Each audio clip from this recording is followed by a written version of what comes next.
Hey guys, today we are in Sheffield and I'm actually here to meet my student Ryan. He's managing 8 units in this house. He managed to get this deal with no upfront cost. We're going to find out exactly how he did that and how much he's making from this deal. Let's go have a look.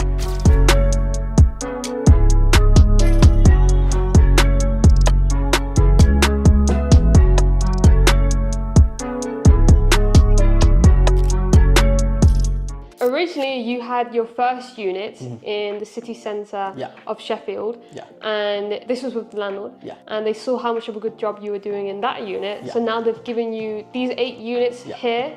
How much did it cost you to get this deal? So this deal cost me absolutely nothing. Basically, we shook hands and said, whatever bookings come through, I'll take a commission fee out of that. How old are you? I know you mentioned that you are a university student on the side. So I'm 21 years old. Okay, so you're 21 years old, and you have these 8 units that you're managing right now. It's crazy. It's crazy, definitely, yeah. It's crazy how fast things are going. So obviously I managed to land the deal in the first place within like the first month of my outreach. Started outreaching, landed the first deal, started moving on, went live, and then straight after that, the deal for the 8 properties came through, and then basically that set out, and now we're just really trying to go forward with everything in motion, and So Ryan, can you let us know who furnished this unit? Originally being the landlord's unit, they furnished all of this. This was all them, with the other 8 as well. That was also all them as well, Okay, how did you find them? So they put their first unit on open rent, and basically I messaged them, we were going back and forth. So we set up a meeting in the actual unit that was advertised, sat down in there. They were shooting me with questions. They asked, how are you planning on running this place? Because they explained they're already running properties, and I was trying to answer as best as possible. And they seemed to take a liking and to the ideas, because I was bringing in different ideas that maybe they weren't incorporating. What ideas were they? Like the minute device, putting a Ring doorbell on the front of the properties. A minute device is just something that goes on the ceiling, and basically it detects if there's large amount of crowds. It can detect smoking in the property, and it'll send a message to your phone if there's more than like X amount of devices in the property,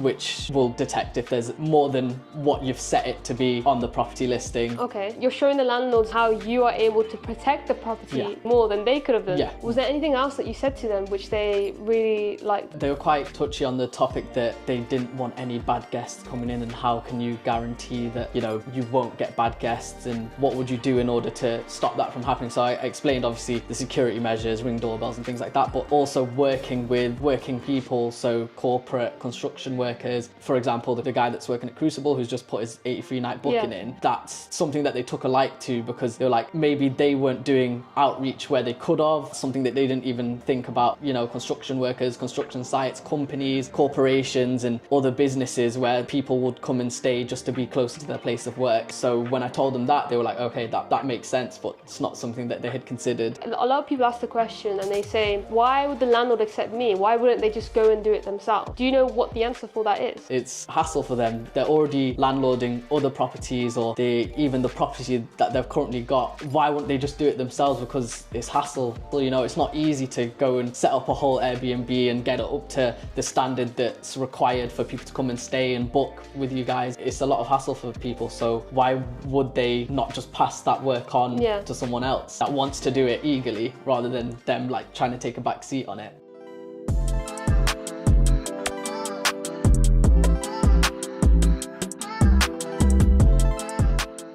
Okay, so Ryan, you mentioned that you have another job and that's around 40 hours a week. You're also a university student in your second year of uni. How on earth do you have time to start a business like this? Between my gaps. So obviously we took a break away for summer, and during the summer break I've got all of this set up. It's a very short amount of time to get a full business set up and then set a deal out as well.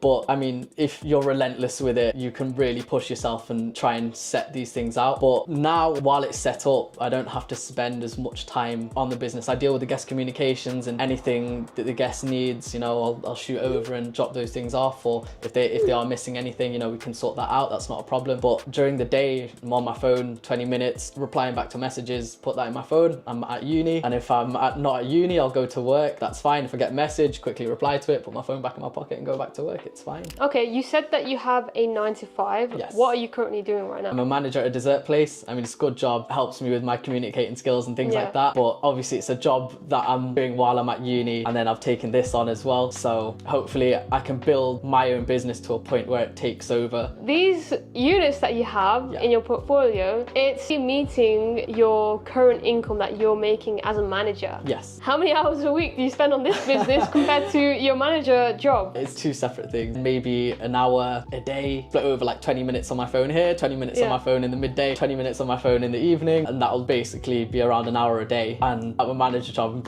I'm doing like 40 hours a week, 35 hours a week, so. That's a big difference, isn't Yeah. it? What's your parents saying about that? You're working more smarter than harder. What's their thoughts on this? Really, truly, they're in shock and awe with how quickly things really got rolling. I mean, this was a project for me that I started at the beginning of summer. So we finished uni, finished our exams, and then I started this. And we've literally just across the space of 3 months, we're back at uni now, and we've got all of this, 8 properties, and obviously more deals hopefully in the future and things like that. My parents are shocked. What would you say to those people then that say, oh, I have a full-time job already, I've also got university, I don't think I can start this business, but they really want to start the business? How bad do you want it? How bad do you want it? If you really wanted it that bad, you could find them gaps and make these things happen. Like at uni full-time, I'd have a full-time job, and you know, I'd help my parents and things like that, but I've also got this all set up as well. It's really just a matter of how bad do you want to get these things. So if you do want it that bad, then relentlessly push for it like nothing else. Okay then, how bad do you want it? I wanted it bad. I wanted it bad. I was like, you know, summer's coming, and either you can spend your summer, you know, going out and, you know, having that break away from uni, or having a break away from work, or go on holiday and stuff like that. I wanted to make this happen so bad, and you know, I made the initial jump and said, right now I'm in the waters, it's either sink or swim. And we really just pushed, you know, especially with the outreach. I was getting so many no's left, right and center. I even placed an offer with someone, and just randomly out of nowhere she was just like, no, sorry, we're not interested anymore. These things happen, but if you keep pushing, you end up,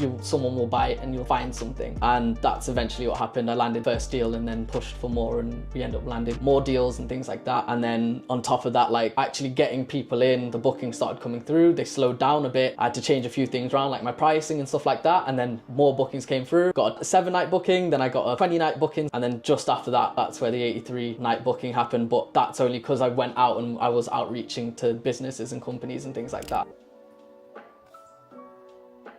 Brian, what is this? Do you want to explain what this is, why you have it, and what it's done for you? Yeah, so this is the cleaning checklist. We have it in every single one of our properties, including my own. This is for the cleaners that come, and when they do the whole cleans of the property, they have this checklist to go through. It just makes everything easier for us and for them. So we've got obviously the whole process set out for the cleaners. So we used a software, and basically the software alerts the cleaners for when a guest is checking out. So when the guest checks out, the cleaner knows that they need to be on the property by say 12, and then they'll come inside, they'll check everything, and then they'll get the checklist out, and they'll start working through the checklist, cleaning the whole place, and then they'll send messages and pictures over that the property's been cleaned. You can go through it on your phone, quite easy. I use Turno, found Turno to be a bit easier because it basically just sets out the cleaner when she needs to be on the property. So I've got 84-night booking. My cleaner has accepted the job for January when that person leaves. So I just found it a bit more easier. What does it say on this clean checklist, and does it cover everything in the property? When it comes to hiring cleaners for an Airbnb unit, you can't just hire any cleaner that you find on Google. They have to actually be specialized in this business and industry. So what do you have in here that's so different to the regular cleaners that you can find? So we've got all the different rooms. Say the bedroom, we'll start at the bedroom. They'll go through taking the bedding off, making the beds, cleaning the mirrors, simple things like that you can start getting complaints about. So even down to the minor stuff, hoovering, if you go to the bathroom, cleaning the bathtub, toilets, but that's quite like generic jobs for cleaners. If you go down to replacing the bath mat, that's something that, you know, and maybe a normal cleaner wouldn't do. Well, my cleaner replaces the bedding and she switches it between the stock that we've got. So she'll clean one, replace it with a clean one that she's got. Obviously, when she comes in next time, it will be replaced again. Do you have to meet the guests in person for them to sign and give you a security deposit? How does it work? No, so for all the properties, we have lockboxes. The lockbox is like a little box that goes near the property. The guest will come, they'll get the information for the password of the lockbox and how to get inside the property. They'll get sent all of that information once they've made the reservation, and basically they'll come to the lockbox, put the code in, get the key out, lock the lockbox back up, come inside the property, they'll stay, and then I think a day before they check out, all the checkout information will get sent to them. So they'll put the key back in the lockbox when they're leaving, lock it back up, and they go, and it's ready for the new guest to come. This is quite systemized business for you then. Yes. A lot of people think when you have an Airbnb, it's gonna take a lot of time off your hands. You have to always come in the unit, and it's gonna be a headache. But you've just shown that everything is online. Yeah. From the guest giving their ID to you, security deposit, signing agreement, that's online.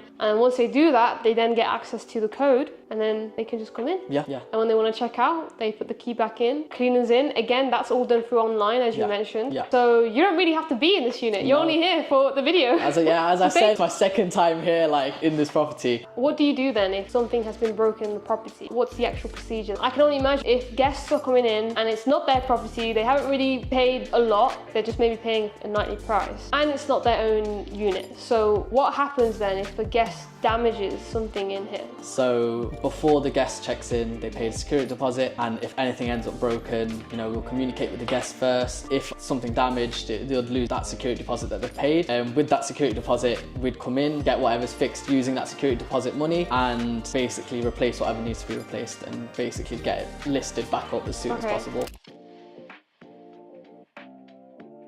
So Ryan, in this unit and in the other units that you have, you are doing the management model or the co-hosting model. Yeah. What is that, and what is the difference between this business model and the rent-to-rent business model? So with the management model, it's more or less that the bookings are coming through, you're dealing with the guest communications, anything that guests need, or if they come to the property and there's no iron on the property, you might have to go and drop off an iron and things like that. But settling those bookings as well, trying to get bookings come through, so talking with other businesses and saying, look, I've got multiple properties that you can stay at, and trying to get bookings coming through for different areas and things like that. So this actual property is closer to the hospital than the other properties are, so NHS workers coming through and staying here and stuff like that. But really and truly just dealing with all the guest stuff. But the management model doesn't require an upfront investment, which is a pretty big thing. You can start getting experience with property without having like a massive fund and whacking it straight in. But the main rent-to-rent model does require an upfront investment. You need to invest. Yeah. You need to basically outreach and settle a deal where you will have to place an upfront investment on the property and invest into the property to do it up and things like that. So that's the main difference between both of those. And with the management business model, who would you recommend that to? I'd recommend management to people that don't have that initial upfront investment to make. People think, with property that you can't do anything if you don't have money, you've not got that big investment to make, but it's not that. This deal that I've set out has cost me nothing. So the people that don't have that initial investment are interested in property, you can still get your foot in the door in property without placing any investment in. So that's who I'd suggest it to. Okay, so let's pretend someone's watching right now and you're saying that you don't need any upfront costs if you're looking to manage a unit, and that's where you offer services to current hosts or to landlords that are looking to make more money from their unit. So it doesn't require any upfront costs. What does it require? The cost that it does require is your time, your effort, and the time it takes to educate yourself. I cannot preach anything to anyone more than educating yourself,